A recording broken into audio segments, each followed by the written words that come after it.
if you are stuck in chronic pain and inflammation, and no matter what you do, you just can't seem to get rid of it. You've seen doctors, chiropractors, you found this channel, you're rolling around on balls, but something keeps triggering that inflammation and pain. And that something might be a chemical messenger that is in your body that really acts as an alarm system.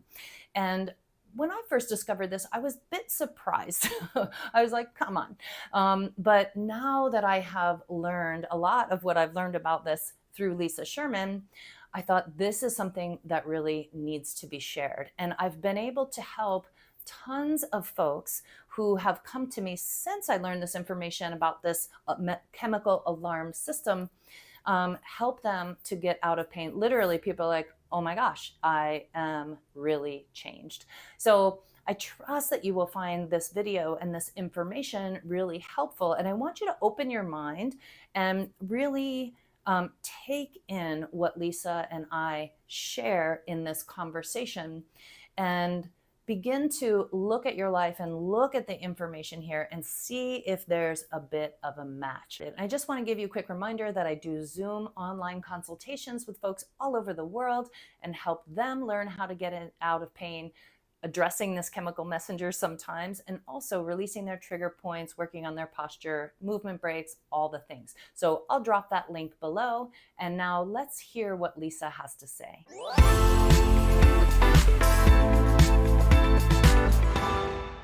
Welcome, everyone. Welcome, my subscribers to the channel and new folks. I'm super excited about this particular interview with a woman that I have profound respect for and who has really helped me and my family in feeling really well in our bodies, and some really interesting information that I think is going to serve you if you're kind of stuck in chronic inflammation, maybe stress, anxiety, and also chronic pain. There might be a missing piece in your puzzle. And hopefully that this, I'm hopeful and sure that this conversation that we're going to have today might really shed some light on some of that for you and help you to feel well, because that's always our goal here at FreeBody. And so joining me today is the lovely and fabulous Lisa Sherman. And Lisa is a licensed acupuncturist and with a strong interest in functional medicine and a background in molecular biology research, which I always really I'm super grateful for that piece of her history and background. She believes in integrating the precision of Western science with the traditional Eastern medicine to provide effective, patient-centered care. And as someone who has been her patient, I can attest that that is the case. As a yoga teacher and a longtime practitioner of Tai Chi and Qigong, she enthusiastically promotes the benefits of mindful movement practices for health maintenance. She's also an authorized meditation teacher through Buddhist Geeks. So welcome, Lisa. Thank you so much for joining us today. Hi, Kat. It's good to be with you. Good to be with you too. Okay. So, Lisa, as I said, I invited you here to kind of have this conversation about histamine and its kind of surprising effects on the body, because everyone tends to think about histamine as just like, oh yeah, I get seasonal allergies, so I have histamine. But it seems like there's been a lot of research that's come out quite recently and more coming out, really understanding histamine, where it is, and what its job is in the body. And so, I'm excited for you to share some of this information because I think it is really important and essential. I have seen such an extraordinary change in my own body, having this new understanding of histamine, and also for my daughter, which is really why we sought your counsel initially, because my daughter was having anxiety, sleepless nights, waking up in the middle of the night, having extraordinary anxiety. She was bruising easily. She was kind of going in and out of injury. And your discovery and what you've helped us to understand really was unexpected, frankly, and really a game changer for us. So I'm wondering if you could start out by sharing with us, like, what is histamine? Isn't it just what gives me a runny nose? Right? What is histamine? And apart from being one of my favorite subjects to talk about, you mean? Right. Yeah, histamine. So it's one of the most studied substances in medicine. It's been known about in medicine for about 100 years, but it's actually incredibly ancient. It predates multicellular organisms, so it's hundreds of millions of years old. It's been around for a very, very long time. It's a very simple molecule. It's only 17 atoms big, and it's structurally related to ammonia. That's why it's an amine, histamine. And that means that it contains nitrogen. And the body uses it functionally as a signaling molecule. It's kind of a multi-purpose chemical messenger that signals to cells. And it does that by binding to histamine receptors on the cells that are receiving at the receiving end of the signal. And it's involved, we think of it, as you say, being involved in things like allergies, but it actually has a lot of normal physiological roles. It's involved in our sleep-wake cycle. We'll talk more about that, I'm sure. And that's just in the normal rhythm of sleep and wakefulness that happens during the day and nighttime. It's involved in our gastric acid, our stomach acid secretion.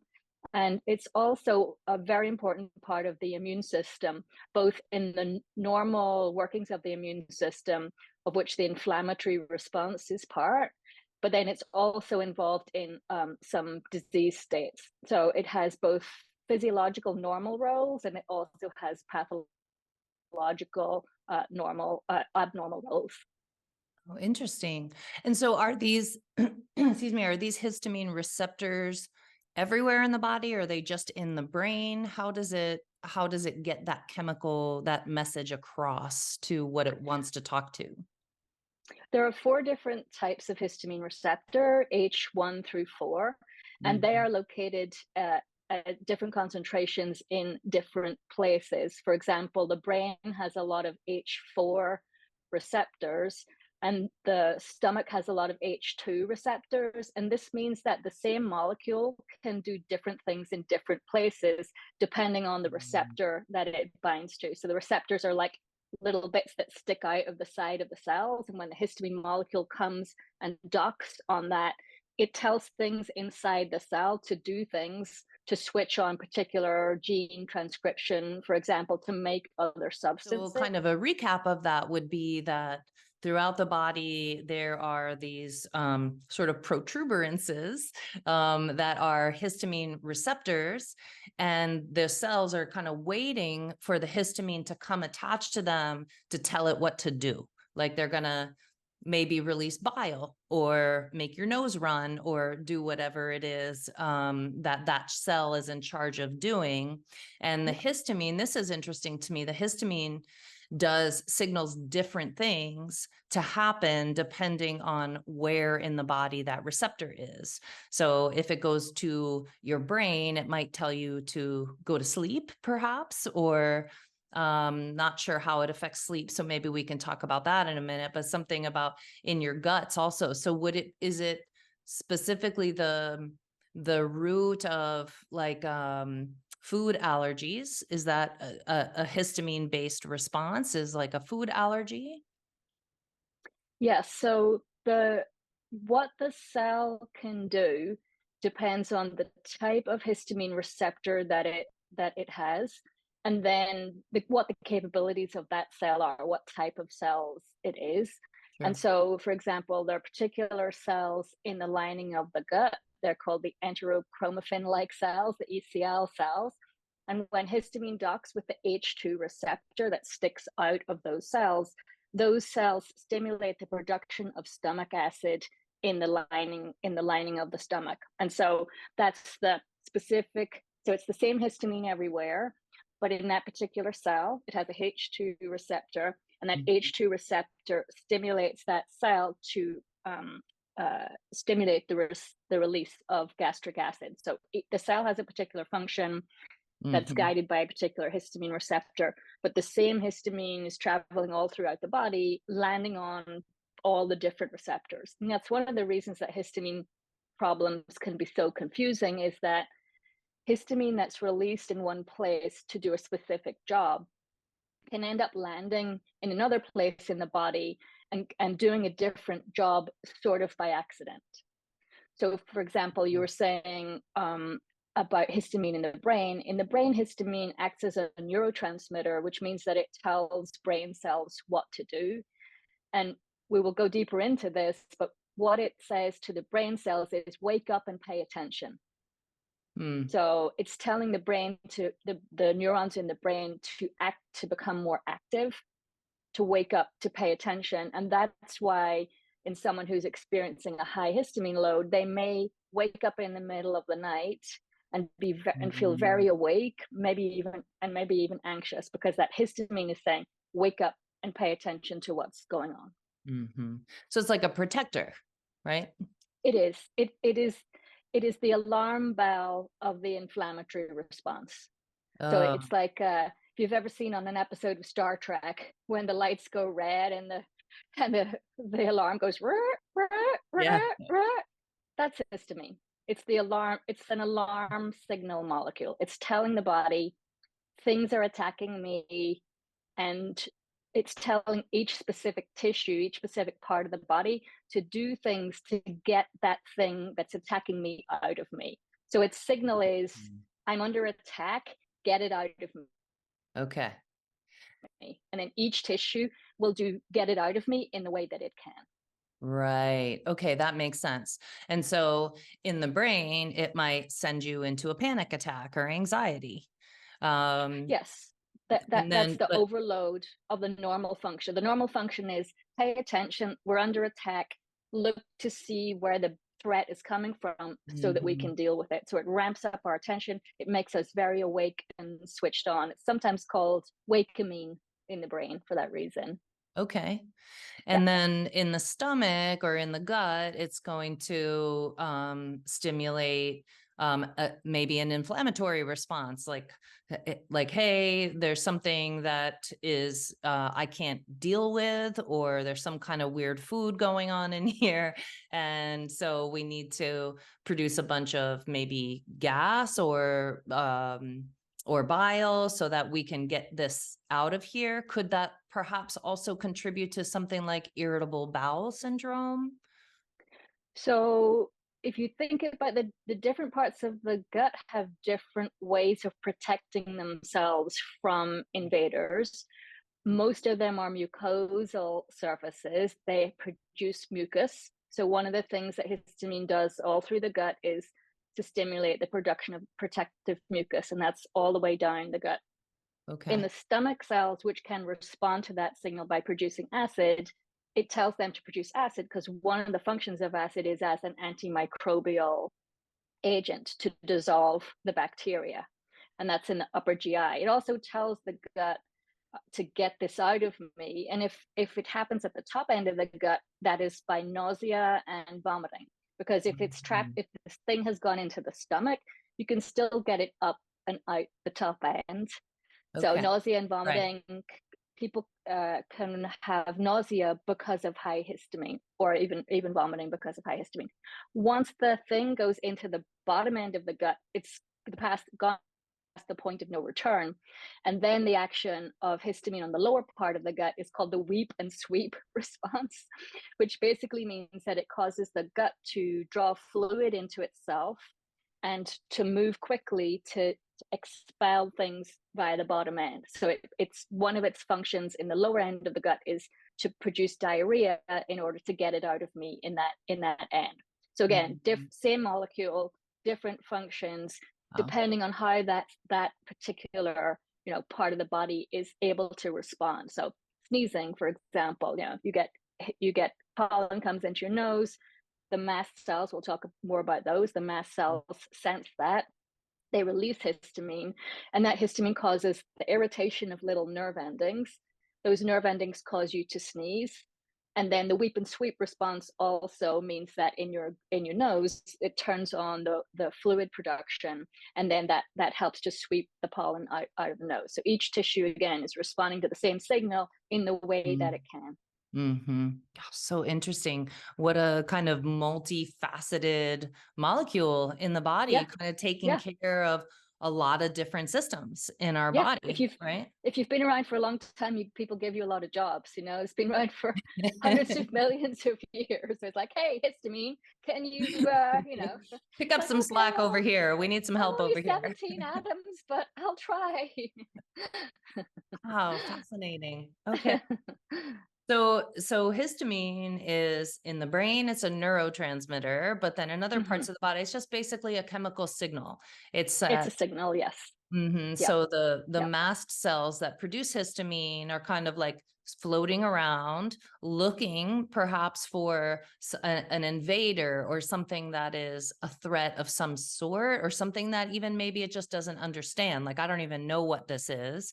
So I'm Hmm. going to throw some histamine at it and get the body to get this out one way or Yes, another. exactly. Yeah. Okay. So the histamine, we find histamine, the molecule, everywhere in the body. It's produced by three main types of cells. In the brain and the nervous system, it's produced by the neurons, by the nerve cells themselves, and Okay. then by two particular types of immune cells, the mast cells, which we've already mentioned, and also the basophils. And the mast cells and the basophils, these are the cells that line our frontiers, are the places where our body meets the external environment. So mast cells are kind of our border guards that guard the places where things may invade us from the external environment. And histamine is one of about 400 substances that mast cells contain. It's the best known one, but there are lots of other mast cell substances. Mhm. And all of those substances are either other kinds of signaling molecules like histamine or weapons. They are things that kill things. So when the mast cell releases the histamine, it actually explodes. When it gets triggered, the Oh my mast God. cell explodes. It's called degranulation, and it releases these little granules that contain histamine and all of these other substances. And so the histamine's job is alert, alert, we're under attack. And so it does all that it can to send an alert signal to other types of immune cells and make it easy for those immune cells to come to the tissue that's been attacked so Wow. that they can do something about it. Uh-huh. So, for example, in the skin contains a lot of mast cells, but then the other skins of our bodies, the epithelial surfaces that we've already mentioned in the gut, Mhm. because if you think about the gut, it's a tube that brings the outside into us. So Right. anything that's in the middle of the gut it's never actually although it's inside of us, it's never Right. actually inside of us. So the things that are inside the tube of the gut are protected, and the gut needs to do this very tricky job of allowing nutrients and things that should be inside the body in, and keeping pathogens and large molecules that shouldn't be inside the body out. So the mast cells are part of this system, and food comes into the body and is pressed against the densest concentration of mast cells anywhere in the body, and that's why Mhm. food can be such a big mast cell trigger. So foods come into the body, and foods can contain histamine, or they can cause histamine to be released. Lots of ways that food can increase histamine production, and Mhm. those mast cells can respond to pathogens, allergens, and chemicals by releasing their cargo of histamine. Now, when that histamine is released into the tissue, it allows the local blood cells to increase the speed at which blood flows around. It's a vasodilator. So it tells the little capillaries that are near the tissue where it's been released to widen, and this speeds up the blood flow in that area. And it also tells the walls of those little capillaries to become leaky, and that allows the other white blood cells that are traveling around in the capillaries to squeeze out through the walls of the capillaries and into the tissue where the attack or the invader is present. And that brings fluid with it. So we've already got increased blood flow, which is heat and redness. And then we've Mhm. got fluid following it, which is swelling. And then Mhm. there's also this component of irritating the local nerves to bring attention to the area.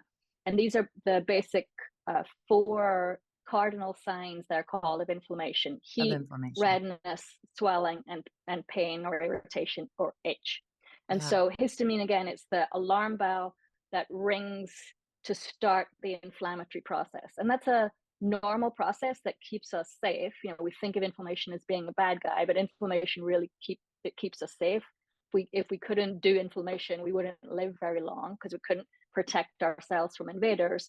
Right. But inflammation is also bad when it is chronic and when Right. it doesn't get switched off. So the Right. mast cell's role in this is as the initiator of the inflammatory response that keeps us safe from allergens and pathogens. Mm-hmm. So if someone is dealing with, and then inflammation can contribute to recurring and chronic pain in the body and discomfort and lack of mobility because joints Mm-hmm. could swell or tissues could swell. And there's, so many different ways that then could affect how someone feels in their whole body, not just in their gut, perhaps. So are you saying then that gut related histamine triggers like I don't know why I don't want to use the term food allergy because sometimes it doesn't even look or feel like what we kind of typically think of a food allergy, but we could just be taking in one of the things I learned from you is that anything that's fermented has a lot of its own histamine, right? And so if we're drinking alcohol or drinking lots of kombucha, and we have an abundance of histamine in our bodies,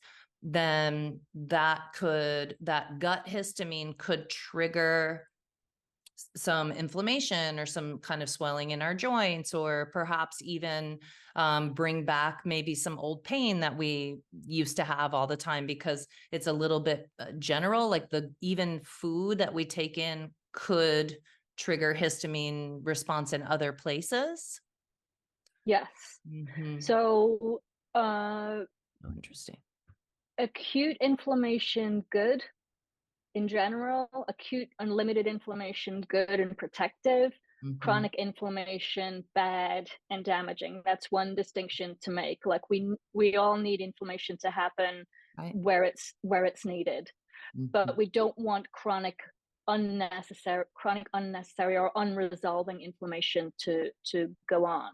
Mm-hmm. In the aspect of food specifically, there are lots of ways that food can impact these mast cells, which are in very high concentrations in the skin of the gut, the lining of the gut. So we can go through some of those if you want, and just kind of like pick at the different ways that food in particular is involved. So some food, as you're saying, already contains histamine. Histamine is made from an amino acid called histidine, which is present in proteins. And so when an enzyme called histidine decarboxylase chops off 4 atoms from histidine, the amino acid, it makes histamine. And so we can do that. We can make histamine out of histidine from amino acids that come from proteins, but bacteria can also do that. And so any food that's had bacteria acting on it, whether intentionally via fermentation or unintentionally by spoiling, some of the histidine in the protein of that food will have been broken down and turned into histamine before we even eat it. And this happens a lot. And the more fermentation happens to a food before we eat it, the more histamine there is in it. So all the lovely fermented things, kombucha that you already mentioned, kefir, yogurt, aged cheeses, cured meats, alcohol, anything that's fermented, those things are a glass of histamine. There's already histamine in it that the microbes have produced for us before we drink it. And we'll talk about the concept of the histamine bucket. That basically means that we have the capacity to deal with a certain amount of histamine. We have a bucket's worth of histamine that we can deal with without it causing any adverse symptoms, because we put the histamine in the bucket and we have a bunch of enzymes that break it down. So as long as we don't exceed our histamine bucket's tolerance for histamine, we can enjoy a glass of red wine and some aged cheese. But Okay. if other things have been filling our histamine bucket, we may not be able to tolerate that normal amount of histamine. And this is what we get into, the subject of histamine intolerance, where our bucket is full and then we pour some more histamine into the top of it, and that spills out of the bucket and causes histamine symptoms. And those can happen in the brain, as anxiety and insomnia, in the gut as nausea or diarrhea. They can cause heart palpitations, lots of different ways that the histamine can travel around the body and cause problems if we can't metabolize it, if we can't break it down. Mm-hmm. So foods that contain histamine, cheers, they fill the bucket a lot. So one of the things that we have to do if we are thinking about histamine is at least just become histamine aware, and become aware that those fermented foods and other things that leftovers, anything that's been left around that the microbes have started to break down, that also can contain excess histamine. Ripe fruits, histamine is also involved in the process of fruit ripening. So those are the kinds of foods that we suddenly have to become aware. If I have sensitivity to histamine, if I know that I'm prone to histamine intolerance, I have to become aware of my food choices so that I don't deliberately fill the bucket with a lot of histamine that's already in the food. Does that make sense? Yeah, totally. Yeah. That's so great. That's so helpful. And that's something that has been so helpful to me in my healing in my body, was understanding that the food that I was taking in, because I love a glass of red wine and I sure love pickles, and everyone talks about eating fermented foods, that's so healthy for you, like sauerkraut and real pickles. And I was eating a lot of that stuff, and my daughter loves it also. And then we had to realize that actually was feeding, for her anxiety, for me, kind of waking me up at night. I drink a glass of red wine, then I wake up at 3 a.m. and kind of scared and nervous and like, what's going on? Or angry even. And so that has been helped to create a huge shift, even in just my mental and emotional health, and how I sleep and all of those things. So it's interesting because there are so many proponents of eating fermented foods, and it's a movement, really. And it's a good example of how not one thing is good for everyone, right? Like some people, it's really it could be the source of your anxiety, right? Which is crazy to think about. It is, considering how much good press they've got. And there are no one true ways, because we're all biologically, biochemically individual. And fermented foods, yes, they're great. But if you have histamine sensitivity, for example, some people don't genetically have the ability to break down histamine because they don't have the enzymes that break it down, just because the genes that they got dealt, the hand of cards that they got dealt genetically, means that their enzymes aren't very good at taking apart histamine. This is the bucket emptying part of the histamine bucket equation. We'll talk a lot about what fills the bucket, but then the bucket has to have holes in the bottom of it so that the histamine that you put in it keeps draining out, so you can keep filling the bucket.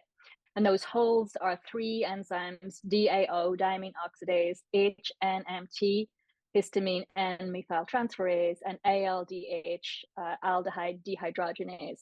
And those holes in the bucket, in the bottom of the bucket, as long as those enzymes are working efficiently because you have the good genes, means that you can keep putting histamine.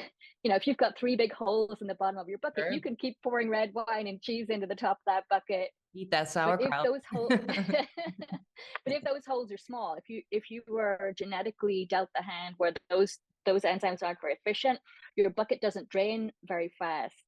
And so you don't have as much ability to just put stuff in foods into the top of the bucket. So we think about the histamine bucket in terms of what is filling it, and foods that contain histamine can fill it.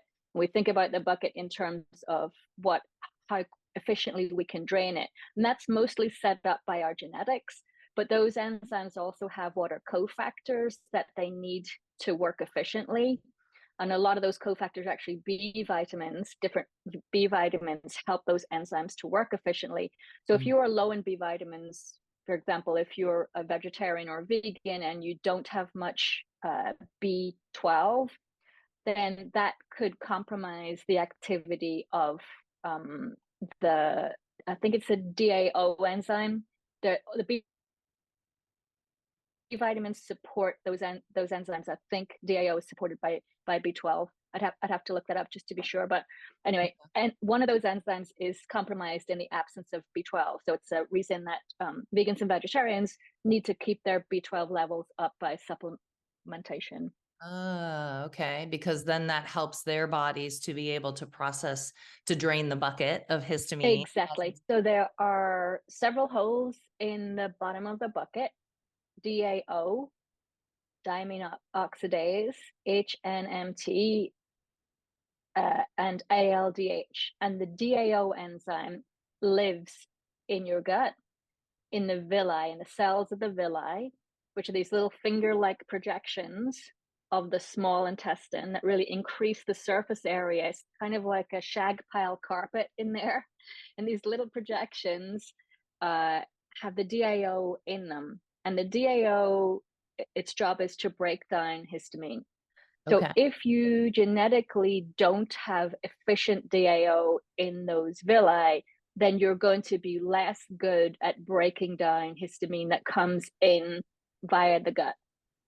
And so that means that your bucket is going to be a little bit smaller, especially for food-borne histamine.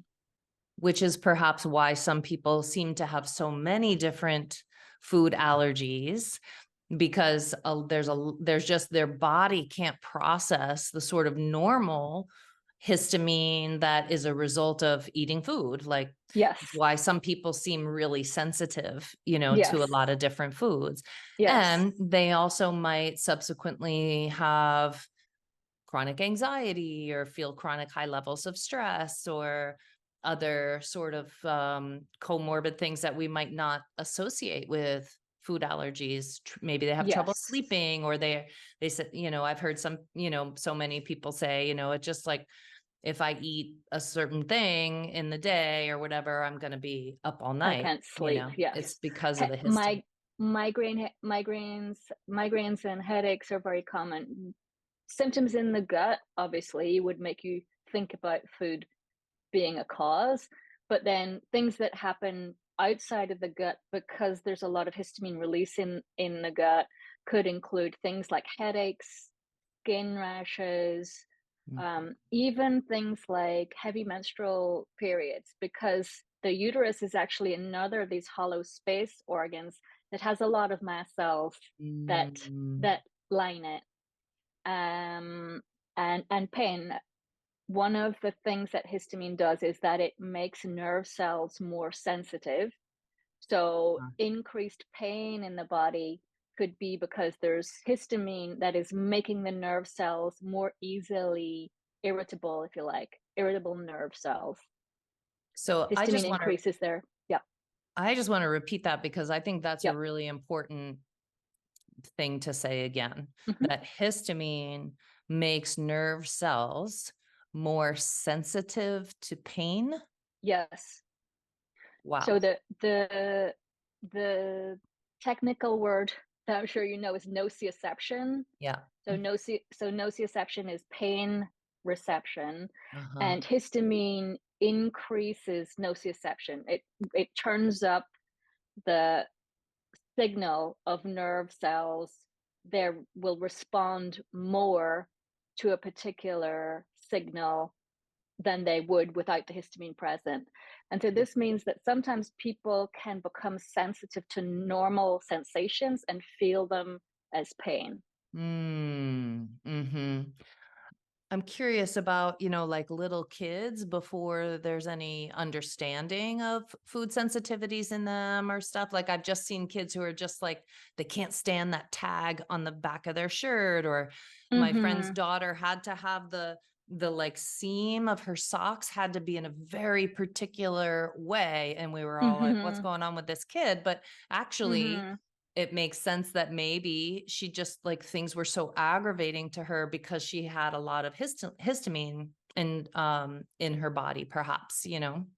It could be. Sensory sensitivity has a bunch of different A lot reasons of for different it, but reasons. Totally. excess histamine, it tends to be the itchy kind of sensitivity, Yeah.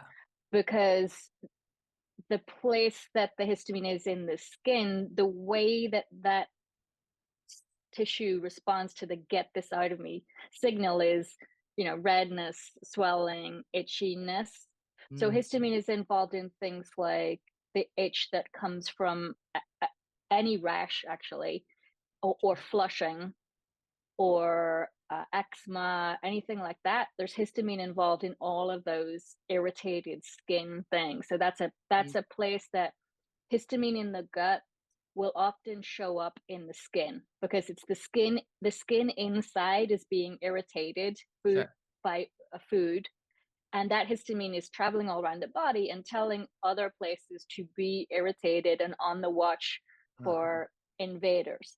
Mhm. So histamine is involved in uh, dermatitis type things like eczema. So sometimes kids will show skin stuff, but the reason that they're showing the skin stuff is that the irritation is happening in the gut. In the gut. So it's not Yes, necessarily the laundry detergent or whatever, although it would be helpful to keep all that stuff very clean and exactly. Yes. natural. It But will make them more sensitive to things that they otherwise could tolerate, sure. including their own skin microbiomes. Mm, So your there's a own skin. connection between irritation that's going on in the gut and lack of tolerance to normal components of the skin microbiome. So the skin has everywhere has a microbiome. We know this now. And so Mhm. the skin has its normal collection of organisms that normally we happily transport around with no problem. But if Mhm. there is excess histamine stuff going on, and very often that's going on in the gut, then that can be a reason that our immune systems and our nerve endings in our skin start to even become irritated by the Mhm. normal microbiome. So Mhm. histamine is involved in any itchy, red, rashy type of things on the skin, but often the cause of that fire in the skin is fire in the gut. I want to understand a little bit more about how does histamine, maybe overabundance of histamine in the system, or which could be from a variety of factors, right? Too much histamine going into the bucket, too Mm-hmm. poor drainage out of the bucket. Mm-hmm. All of those can be from a variety of factors. Mm-hmm. But why does histamine give people headaches and migraines? Like how is that relative? How are they related Mm-hmm. to each other?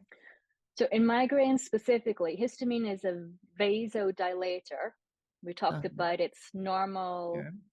activity as the thing that calls in the cavalry via activating the local capillaries. Mhm. So the vascular aspects of migraine are triggerable by histamine. Histamine will make in the meninges, in the little um, membranes that coat the brain, will increase blood flow into those tissues. So there's a vascular aspect to it. Mm, It mhm. increases vasodilation in the various different types of capillaries that serve the brain. Okay. And then it also increases the irritability of both the neurons themselves, right? The brain neurons, and also the nerve cells that are serving the brain. So it increases pain sensitivity, it increases sensitivity of those neurons. So one of the things about migraines, of course, is that people don't like bright light because Right.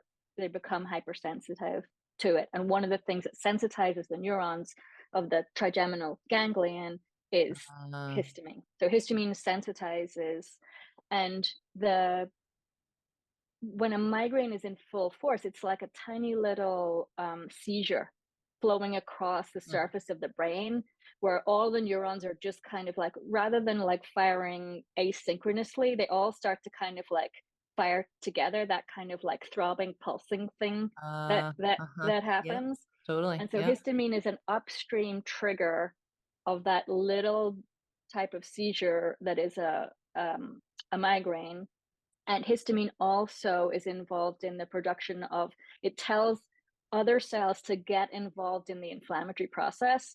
And one of the ways that it does this is to tell cells to produce other pain substances. So there's a substance called substance P. It's very, they put a lot of thought into naming that one. Substance P, it's a pain substance. And then CGRP, calcitonin, CG, calcitonin gene receptor protein. And CGRP is one of the main migraine substances, and histamine can switch on CGRP. So CGRP, anti-CGRP drugs are like all the rage now.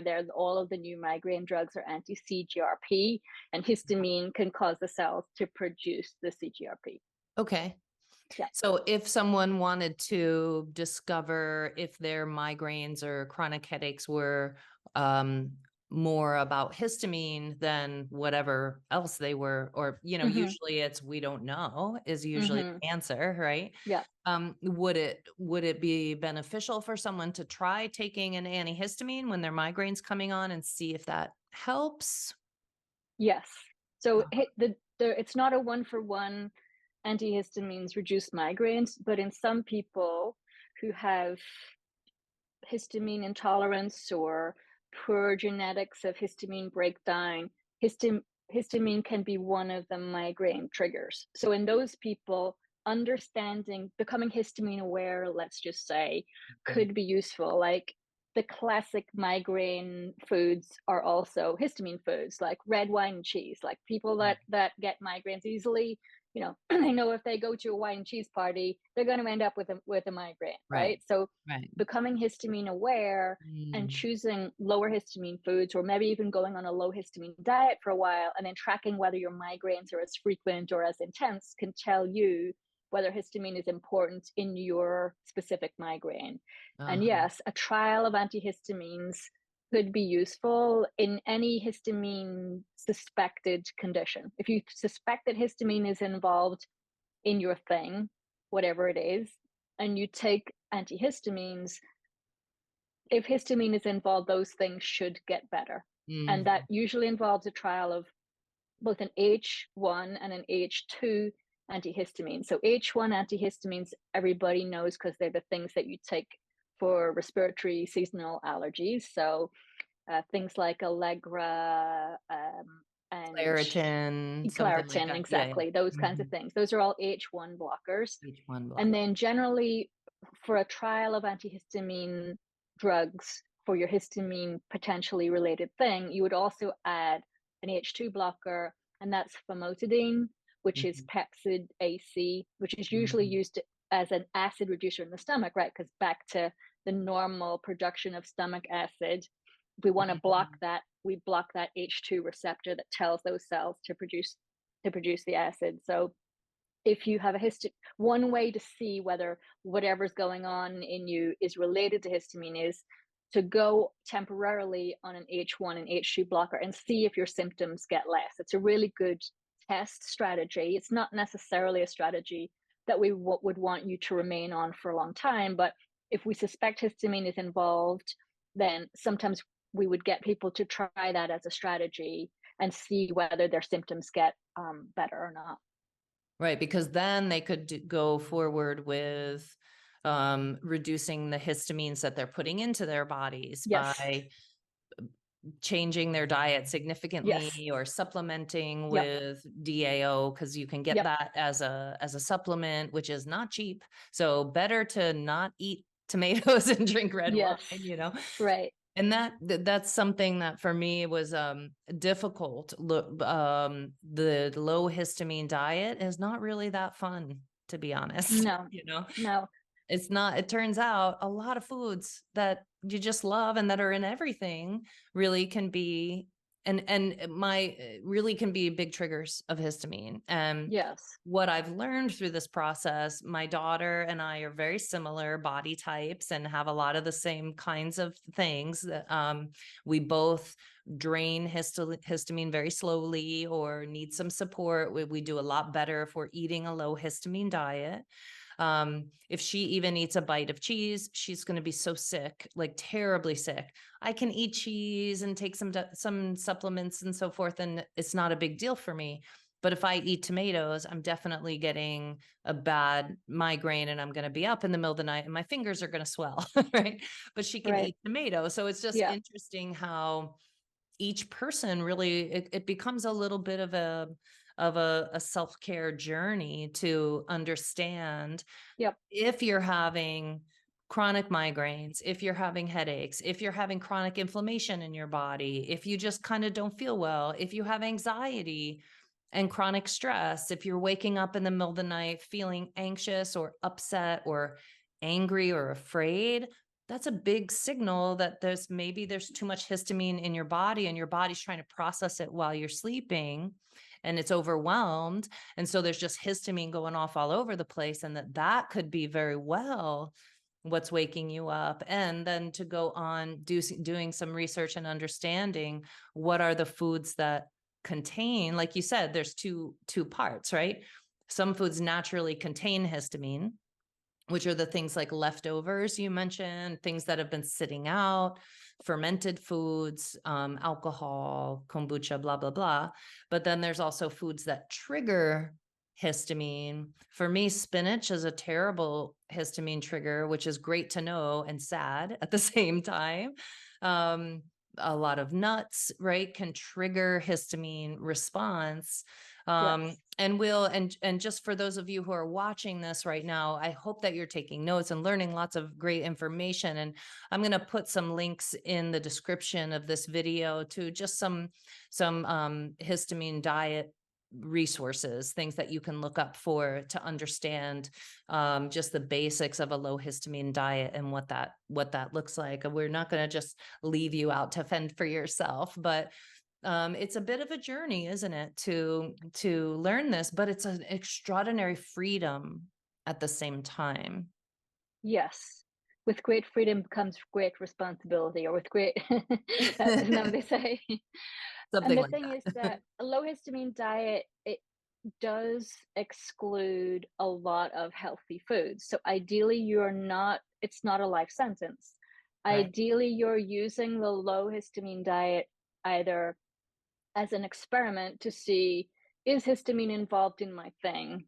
Yeah. And you follow a low histamine diet, you track your symptoms before you start the low histamine diet, you track your symptoms during, and then you reintroduce the histamine foods and you track your symptoms. And so if your symptoms correlate with histamine being present, then that's a reason to become histamine aware, not histamine paranoid, not throw out histamine foods forever, because foods are only one aspect of what's filling the bucket. So high intolerance of histamine foods can tell you that your bucket is full, and definitely it's one of the most things that we can most control. That the things that we put in our mouth, we have quite a lot of control over. So we can do that as an experiment, but we shouldn't see it as a life sentence. It shouldn't be something that we do all the time forever. Often with elimination diets, people start to become food phobic and start to exclude more and more things from their diet. And that means that the microbiome becomes deprived of the things that make it a diverse and happy rainforest. And that can be the stage on which further problems are set, because it's not just about the food, it's also about the microbiome. So the microbiome, those microbes, some of those microbes are histamine neutral. They neither produce nor consume histamine. Some of those microbes actually eat histamine up, they take it away, and other microbes are like little histamine factories inside your gut that are pumping out histamine, irrespective of what you eat. So the food is a part of it, and the histamine in the food is a part of it. But then there are some things that cause inflammation that aren't. There's not that there's histamine in the food, but it's that the foods are inflammatory, and when those foods come into your gut, they cause a sunburn in the lining of the gut. They are inflammatory, and that inflammation involves histamine, because remember, it's the alarm bell of inflammation. So the first thing to do is probably just to remove the obvious, not good for anybody any of the time, most inflammatory things from the diet. Like start with the least exclusion of things from the Mhm. diet. So you start with sugar, unfortunately, like sugar, not good for anybody any of the time. Mhm. Right. So refine, at the very least, removing refined sugar from the diet. Alcohol, pretty much not good for anybody any of the time, or at least, if there's stuff going on in your gut, you should consider having an alcohol holiday just for a while, Mhm. because if you've ever poured alcohol on a wound, you'll know that that doesn't feel good. And if Right. your gut has a sunburn, you don't want to pour alcohol on a sunburn because it's just Sure. going to make it worse. And Mhm. then industrial seed oils that are made from omega-6 are pro-inflammatory to everybody all the time. So that's things like canola oil, all the seed oils that are used are highly inflammatory to everybody all the time. So number one, eat a whole foods diet that doesn't have too many Mhm. processed foods and remove the biggest pro-inflammatory culprits, which are alcohol, sugar, and industrial seed oils. And then consider what things Mhm. might be specifically inflammatory to you in your bio individuality. So for some people that's gluten, for Mhm. other people that's grains in general. For Yeah. some people that's dairy. And Mhm. once so you have to go through a process with someone who's guiding that process of like Right. seeing whether these things are inflammatory for you, because if they are, they're causing your gut to be sunburned, and that sunburn involves Right. the production of histamine, and that's the inflammation side of it. So there's the histamine containing side of it, there's the inflammation side of it, and then there's the microbiome side of it. And of course, we didn't even mention true allergies. If you have a peanut Right. allergy, Right. that's where your body has produced antibodies against peanuts, IgE antibodies against peanuts, Mhm. and those antibodies trigger the mast cells to produce histamine. So avoid anything that you're definitely allergic to. Avoid the big pro-inflammatory foods. Work Mhm. with someone to find out whether there are other specific inflammatory foods that are causing a sunburn in your gut. And you might not even have to then, if you get rid of all those inflammatory things, you might Mhm. not even have to go on a low histamine diet, because you might have reduced the amount of sunburn in your gut by Mhm. just getting rid of inflammation. Mhm. So there are lots of ways that histamine can stack up to fill the bucket. And then there's the microbiome side of it. For example, if you have a yeast overgrowth and that yeast is irritating the lining of your gut, that will cause the sunburn, that will cause the increased inflammation, high histamine. And then there are certain bacteria, which like I said, are just little histamine factories. There's one called Klebsiella, and when I see that on a stool test, I know Mhm. that that person is going to be going to have histamine issues, because it's just sitting in there growing, pumping out histamine as part of its Mhm. metabolic processes. Mhm. So thank you. And I'd love to talk in a moment about how does a person know if they have histamine intolerance or Hmm. issues with histamine. Yep. But I just also want to, I really am appreciating this analogy of the sunburn in the gut, Hmm. and that there Yep. are certain foods that kind of burn you a little bit, Yeah. that Yeah. create this sort of a sunburn in your gut. Yeah. And one of the things you mentioned was the industrial seed oils. And Hmm. I want to speak just out loud those names. Hmm. Lisa mentioned canola oil, but also sunflower seed oils, the Hmm. flower seed, safflower seed oil. Those Yep. flower seed oils are Hmm. really super inflammatory. And you can find some information about PUFAs, polyunsaturated fatty acids, Hmm. Hmm. super pro-inflammatory. And you might experience, if you are a person that has a lot of chronic inflammation in your body, that's a really great place to start, is by removing those flower seed oils, and try just using olive oil. And if you're cooking, just using coconut oil. And also with the understanding that some people, coconut oil doesn't sit well in their body. So you really, it is really a personal journey, but Yes. just removing those seed oils out of your body can significantly change your gut, can reduce a lot of that like protruding gut inflammation that you might be carrying around. That's a huge one. And I'm glad that you mentioned that. Sugar, Yep. alcohol, and PUFAs, Yeah. right? Industrial seed oils. Inflammatory Yes. oils. Yes. Yeah. Canola is a huge. Those oils are omega-6, which is omega-6 is generally pro-inflammatory. Right. Omega-3 is anti-inflammatory. So Anti. that when we put a load of those omega-6 in, they are by their nature inflammatory. And Right. then the way those oils are processed industrially with chemicals makes them more inflammatory. And then the way that they are stored often makes them rancid, which makes them more inflammatory. So Right. those big bulk oils are just they're not good for you. So as No. you said, olive oil for salads or low temperature cooking, Mhm. and then avocado or coconut oil for high temperature. And those Right. are, and actually beef tallow again, if you're okay with animal fats, the Uh-huh. animal tallow, those are the best ones. Yeah. Bringing back the Yeah. lard now. It's Yes, like, exactly. Exactly. I know. Thank goodness. thank goodness. Yeah. Right. Yeah. Exactly. Yeah. Okay. And then before we get into tests, I want to just Hmm. ask one more thing Hmm. about pain and chronic Hmm. inflammation. So it can very much be a result of too much histamine in the body. The bucket is overflowing and it's not releasing. And I just had this hit when you were talking about that, about some folks that I see who get stuck in chronic low back pain.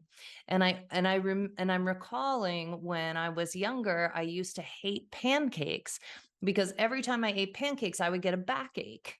And I don't know why that is, but then another friend of mine, her daughter, she was like, she's trying to get out of going out to breakfast because she says every time she has French toast, she gets a Mm, mm, backache. And I was like, mm. oh, that's so interesting. Oh my goodness.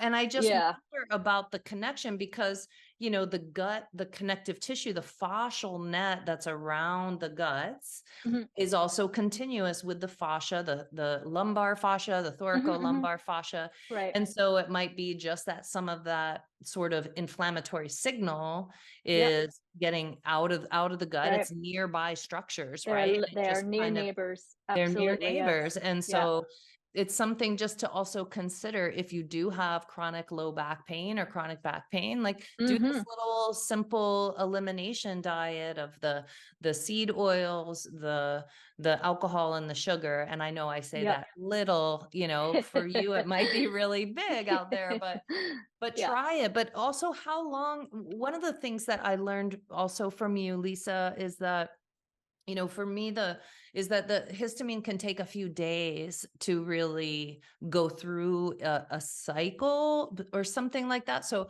when I eat Mm. tomatoes, I can eat a slice of pizza. Golly, love it so much. And then that day I'm fine. The next day, Hmm. my fingers swell and I wake up in Mm. the middle of the night. And then if I have tomatoes, I learned it's Hmm. really the tomatoes. So if I eat tomatoes or tomato sauce, that Hmm. night I'm fine. The next day, my fingers swell and I wake up in the middle of Hmm. the night with anxiety.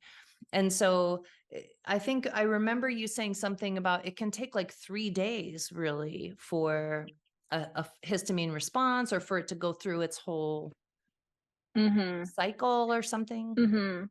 So histamine itself comes and goes very, very quickly in the Okay. body, but the overall immune response to the food can develop Mm, over up to 72 hours.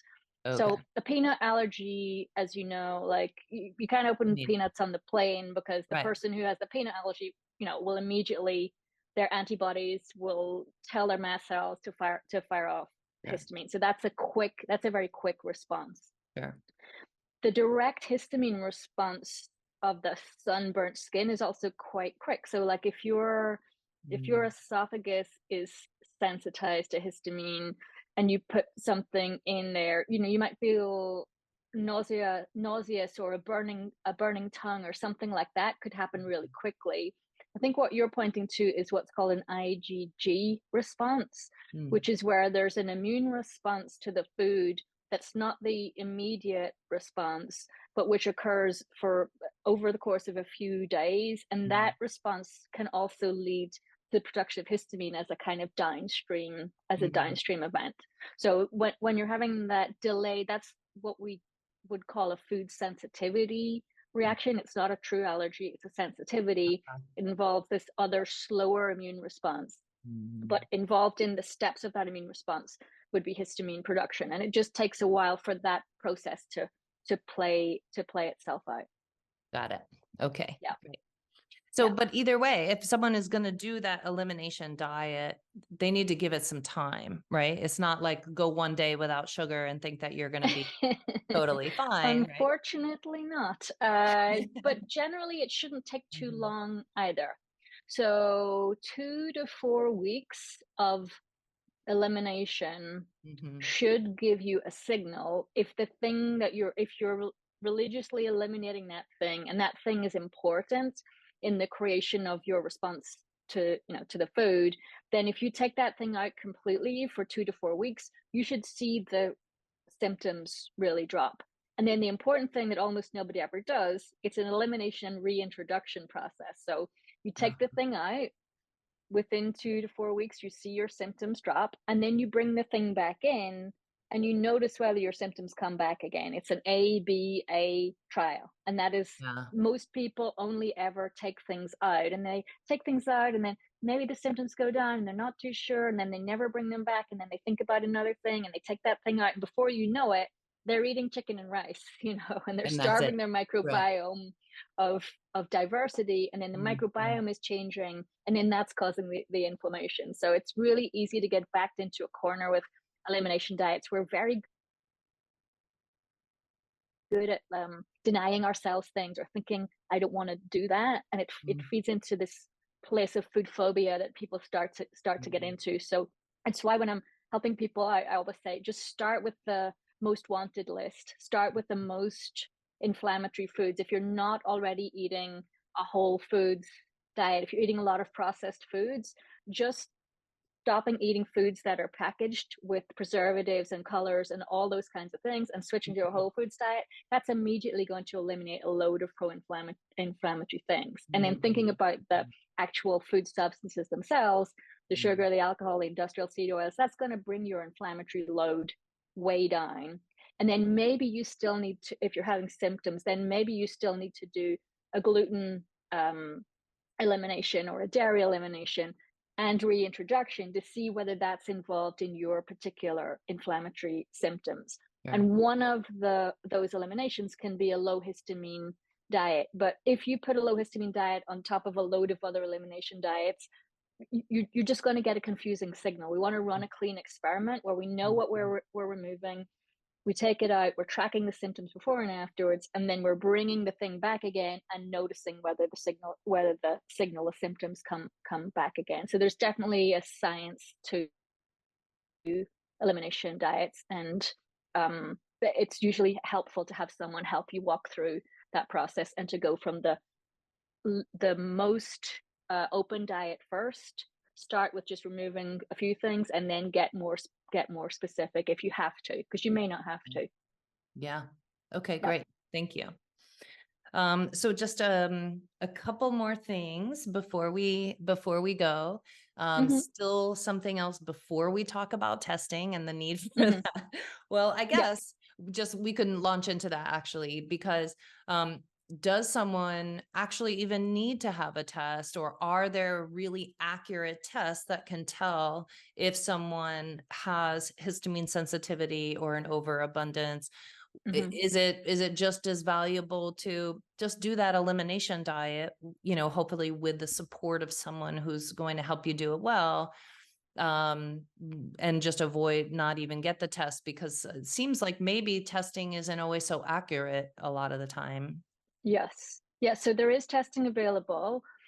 Most people are used to the allergy type testing, which is a skin prick test that tests you for specific IgE type allergies to things. So, that they mark out the grade on your back, and they test you against all the things.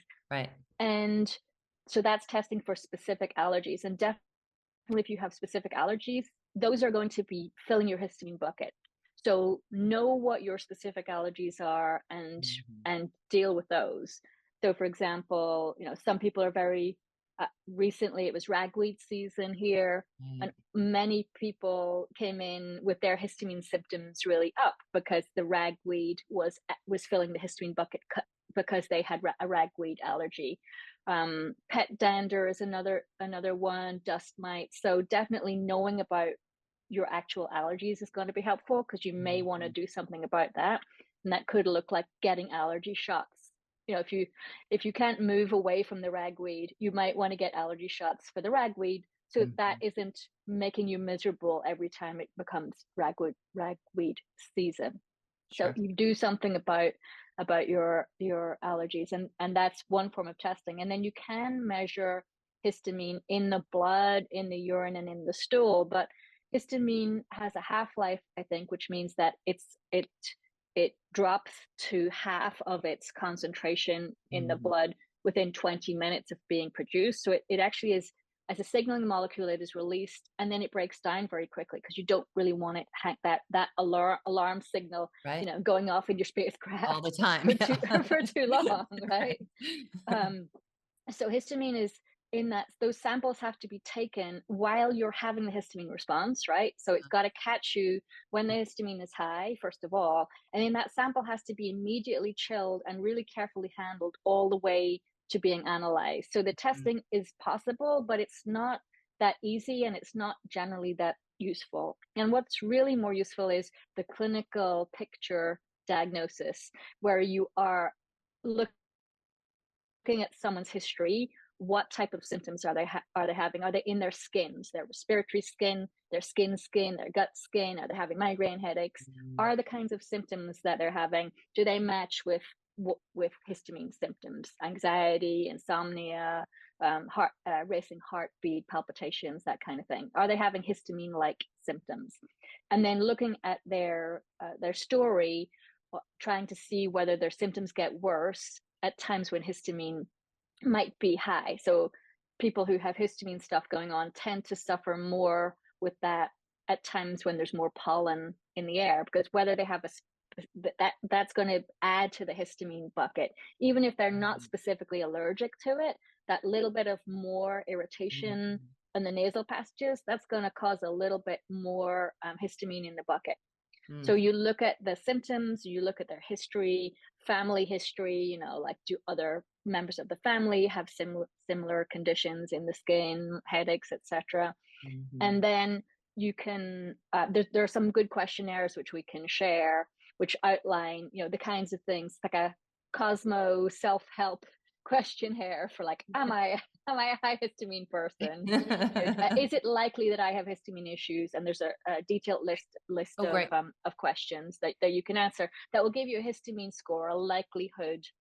And these are not clinically validated instruments. They're just more, if you have a high score, then you should probably go and see someone that knows about histamine, and get your histamine stuff checked out. And then the other thing is, do your symptoms respond to antihistamine measures, either going on that antihistamine H1 and H2 for a trial and seeing, do your symptoms drop when you take antihistamines? That would be a really good sign that histamine is involved. If you block histamine from attaching to its receptors, then it can't make histamine symptoms happen. Right. Or does going on a anti-inflammatory or low histamine diet drop your symptoms down? So you could go straight to a low histamine diet as a temporary test to Mhm. see whether just recognizing the high histamine foods and avoiding those is enough of a drop in the bucket level in order for you not to have spillover into whatever your histamine symptoms are. Got it. Okay. And so then what are the kinds of things? So we've mentioned obviously gut issues, and we've Mhm. mentioned chronic inflammation and recurring pain. We've mentioned headaches and migraines and stress and anxiety and even panic. Um, is there anything else that might be kind of surprisingly related to histamine, like thyroid issues or something like that? Mm. So organs that people don't think about. I like to think of them as our hollow organs because they have skins.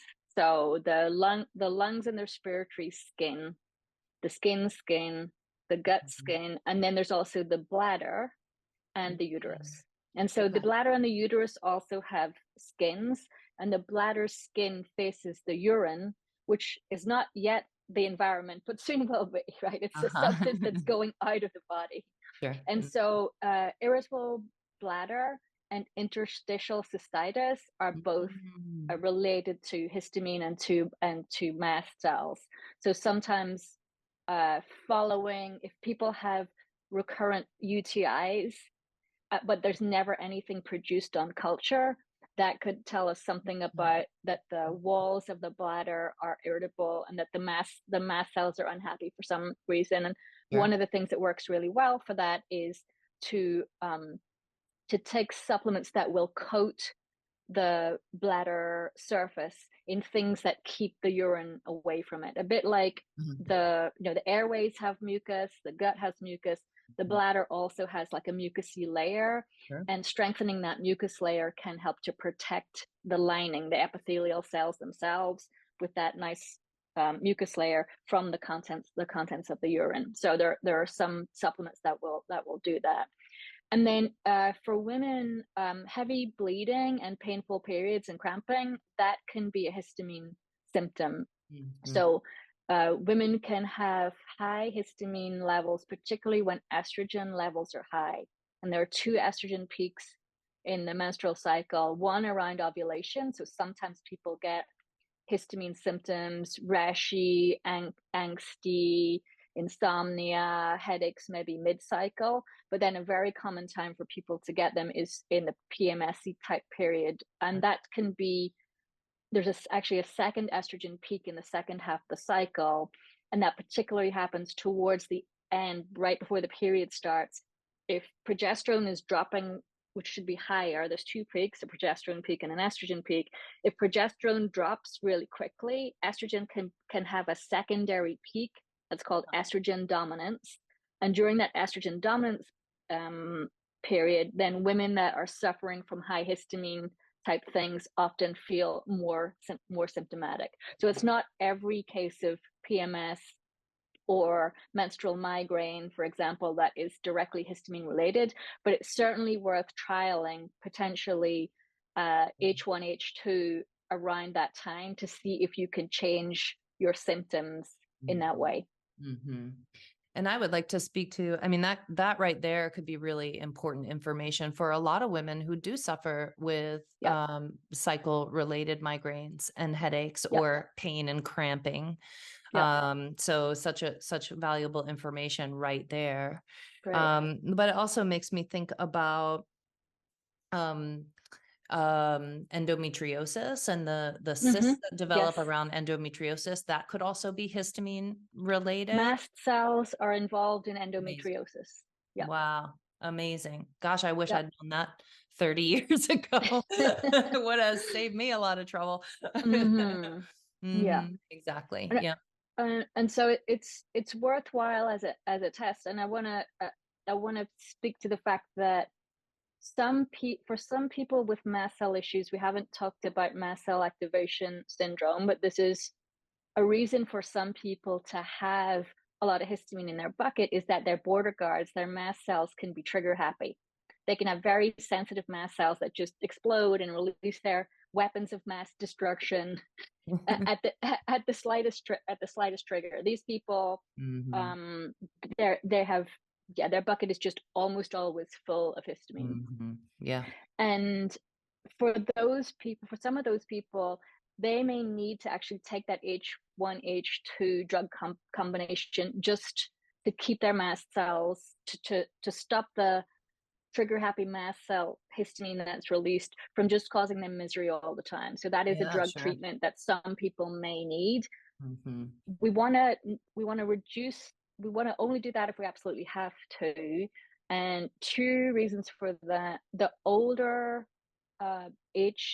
first generation antihistamines have been shown, like Benadryl, for example, diphenhydramine, have been shown, if you take them a lot over the course of your life, they increase your dementia risk. So we want to avoid as much as possible taking those older type antihistamines.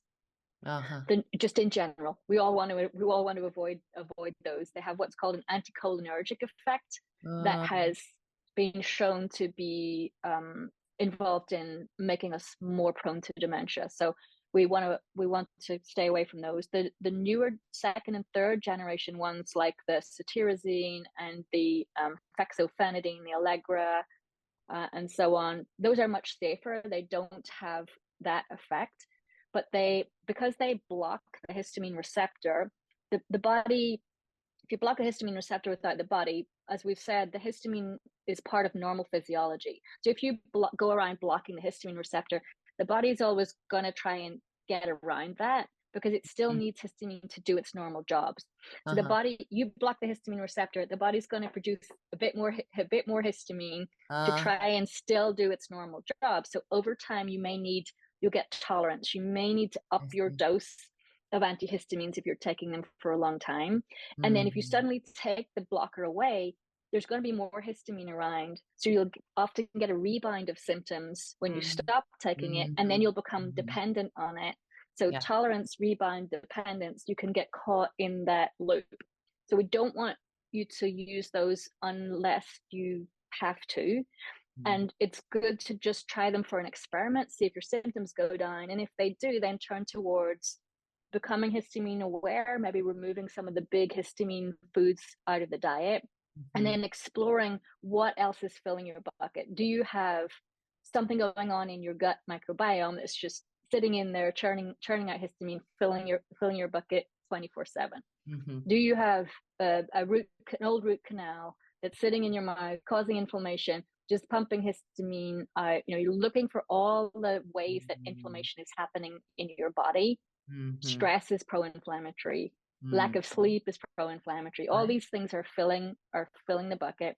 So doing a bucket inventory, seeing what is filling your bucket, and if you can, stop filling the bucket. And then you can understand how the bucket is emptying by, if you like, you can look at your genetics. So via 23andMe or other of those companies, you can actually see whether you have the good genes for the 3 histamine degrading enzymes or not. And so you could have an idea that you might want to support those enzymes, or you can just take the B vitamins and the other things that support those enzymes to make the best of whatever genetic hand you were dealt for those holes in the bottom of the bucket, basically. Right. Okay. Ooh, so much good information. And I really, and we've been on this call a long time, and I want to thank you so much for the information that you have provided with us today. And seems like it might warrant a second conversation because there's so much to share and learn. But yes. Thank you, Lisa Sherman, for coming in today, zooming in for this interview, because I feel like this is really something that is not talked about very much, with its relationship, histamine as a precursor for anxiety, stress, all different sorts of gut issues, but also gut histamine even being related to stress and anxiety, migraines, endometriosis, period stuff. Like, there's just so many pieces of the puzzle that histamine plays a part of. So thank you for helping us. And chronic pain, like really chronic pain and inflammation, histamine can be a huge piece of that puzzle and really be the sort of trigger for those things. So thank you so much, Lisa. I really appreciate you being here with us today. It's always a pleasure to talk with you, Kat. Great. Any one last minute word that you want to say or throw out before we close this off? Yeah, I think if you feel like histamine might be involved, if you have that suspicion, then we'll put some links into the histamine bucket, and just thinking through what might be filling your bucket and just running some experiments as an unrepentant scientist. I used to say I was a recovering scientist, but then my husband Will pointed out that I wasn't displaying any recovery behaviors. Yeah. So as an unrepentant scientist, I'm all about having a hypothesis. So in this case, the hypothesis is histamine is involved in my symptoms. And then the experiment to run is, if I do things to reduce histamine, either with the antihistamine experiment or with the low histamine diet for a little while, then do my symptoms get better? Yeah. And when I stop the drugs or start the foods again, do my symptoms get worse? So just think of a histamine experiment to run, and run it cleanly. And then if you need any help, if you need any help going further than that, reach out to a local naturopath or someone that can help you to go further with those investigations. Yeah, totally. Okay, great. Excellent advice. Thank you so much, Lisa. I wish you well. And I look forward to talking to you soon. Yes. Take care, Kat. Take care. Bye.